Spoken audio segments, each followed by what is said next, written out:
Hello, welcome to Let's Play Star Wars Battlefront, Part 10. This time around, we're going to take down another part of Bespin. This is another part where I think actually has the platforms, the landing platforms, because the Empire has those too. We need to get those from the Empire. Taking over the main city on Bespin wasn't enough, and they have an advantage over us. For what an advantage is worth in this game, this level's going to pretty much be a bloodbath. I know, I play this level a lot.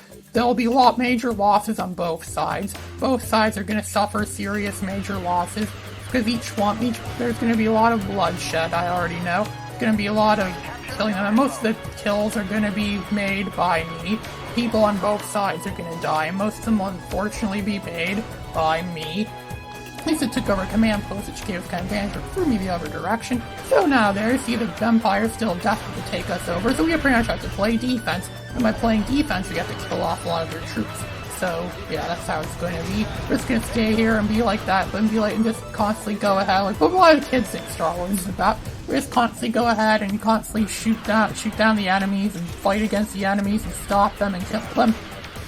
And pretty much be like how all kids often imagine how antivirus software works. The antivirus software is pretty much what we're doing in this game right now. And the Empire is the viruses, and we have to stop the viruses from, entering our computer. We destroy viruses. That's the point of antivirus software, right? Then again, viruses aren't as much of a problem anymore as they used to be. Remember there was a time when viruses were everywhere? That's one of the major sell points of Linux, is that a lot of those viruses aren't really made for Linux. If you use a Linux-based system, you don't have to worry as much about viruses, because most people don't develop viruses for Linux. And the reason why most people don't develop very many viruses for Linux is because not very many people use Linux. And that's the reason why software in general isn't really made much for Linux. That's why Linux hasn't really won in the computing world. Not very much software is made for Linux, because not very many people use Linux. It's kind of like that. It's kind of like that.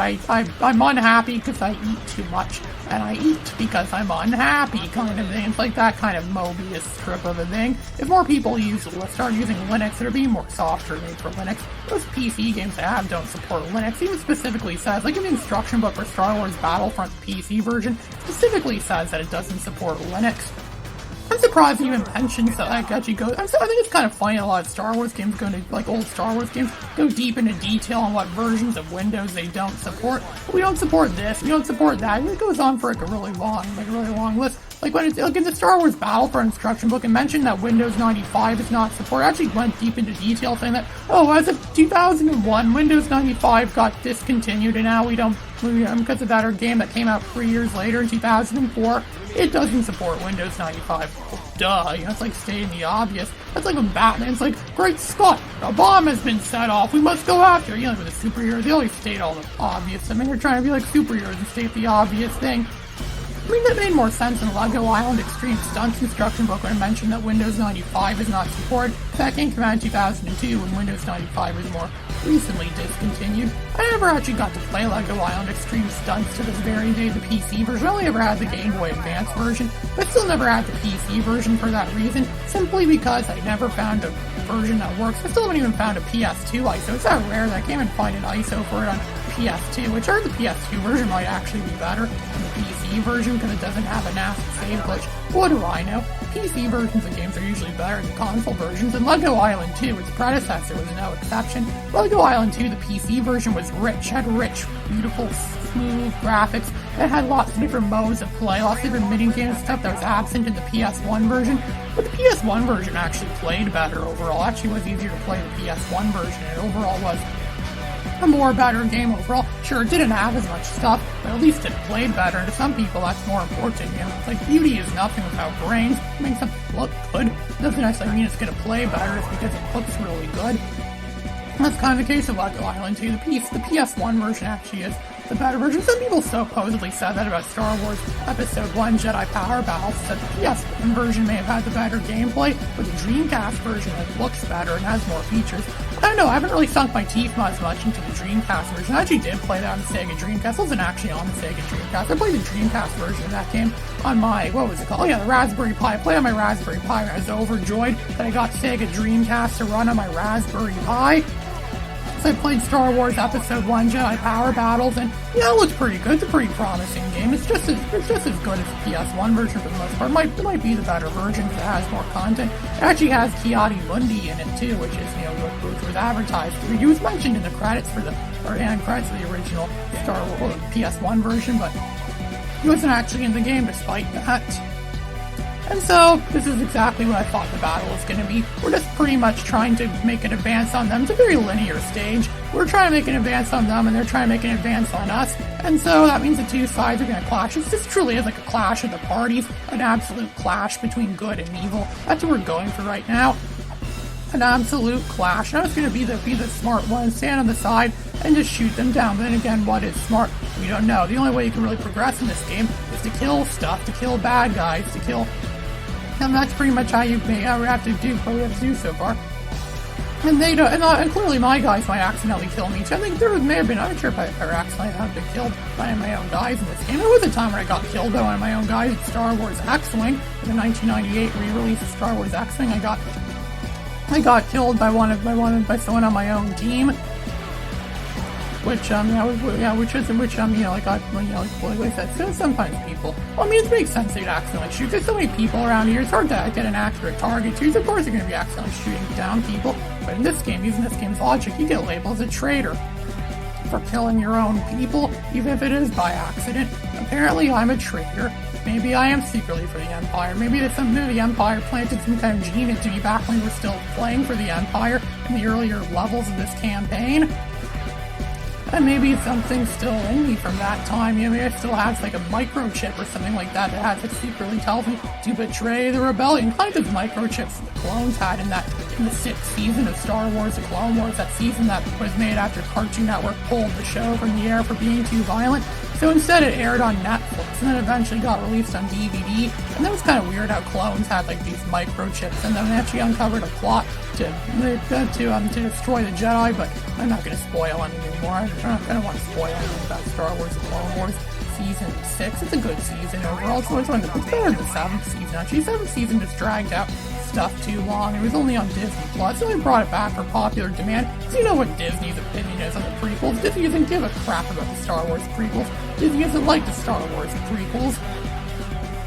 So it only makes sense that they wouldn't like Clone Wars either. Like, I never knew what Mark from Classic Game Room's opinion was on Star Wars and Clone Wars, but considering the fact he has a strong distaste for Phantom Menace, he really doesn't like the prequels at all, to a point where he doesn't like acknowledging them. He probably doesn't like the Clone Wars. He doesn't even really talk much about the other two prequels, probably for that same reason. He doesn't like them. He doesn't like acknowledging them as actual Star Wars movies. He'd freak out if he actually acknowledged them as real, actual Star Wars movies. He'd freak out over stuff like that.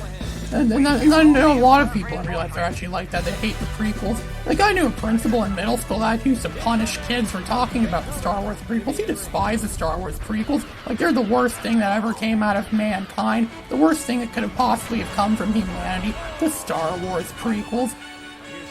And he actually punishes kids that mention them. I was going to put a plot line like that in Odyssey of Oddities, where kids actually get punished for talking about the Star Wars prequels.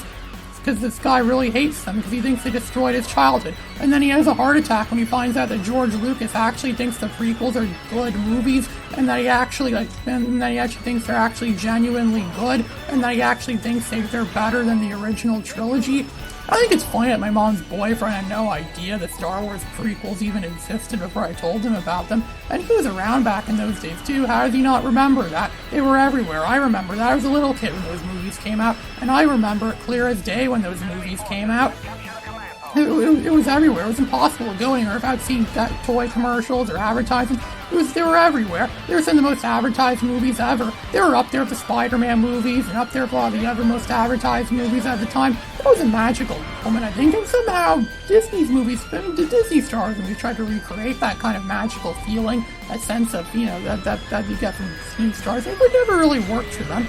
I don't think it worked as much. And then you tried doing it at a different time of the year too. They tried doing it at Christmas time. Star Wars movies used to always come out in May, back before Disney bought them. But now since Disney bought them, most Star Wars movies come out in December now during the holiday season. So it's various holidays. Kids are going to want toys for Christmas. And what franchise makes more toys than anything else? Star Wars, of course.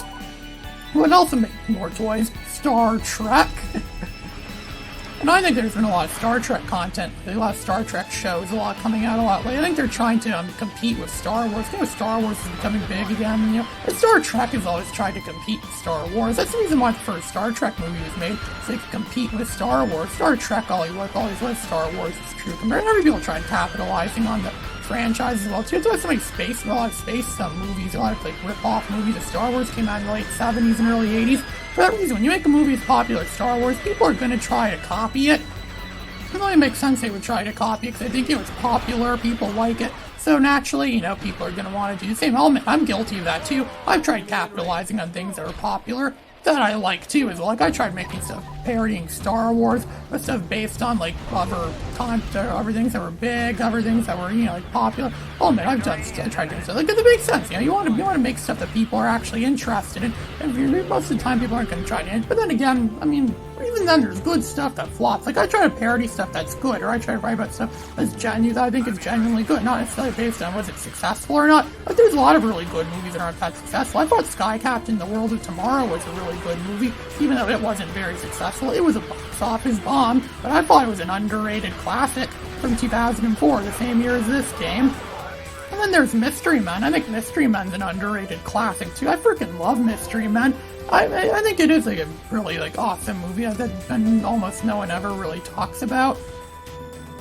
There's a lot of great movies out there, and I Want to Hold Your Hand's another one. That movie was a big failure too, a big flop at the box office, but I love that movie. It's a classic. And my mom likes that movie a lot too. Mostly because it came out when she was a kid, back in 1978 when the Beatles suddenly became popular again for no apparent reason. And so, this is probably the thinnest margin I've ever won by. I'm winning, but it's by an extremely slim margin. This is probably the slimmest margin I won by or so, I think. I don't know. Was this the slimmest? Yeah, I think this is pretty slim margin. Or was it that time I had? No, I think it may have been. No, this isn't the slimmest one. I'm trying to remember. No, yeah, I remember. I actually had 18 and they only had none left. So yeah, this isn't the slimmest margin I won by. But this is still pretty goddamn slim compared to all the other times I've won battles. And so there's only one troop left. He's probably hiding. He's probably crapping in his pants right now. He's probably turning his Fruit of the Looms into a fudge factory right now, knowing that we're going to come and beat him. We're going to come and kill him. We're going to come and do stuff to him. And so there he is, and I think he just got killed. Yep, he's dead, so we won. Yep, that's how it is. Victory for us yet again. This is Ray Phoenix signing out.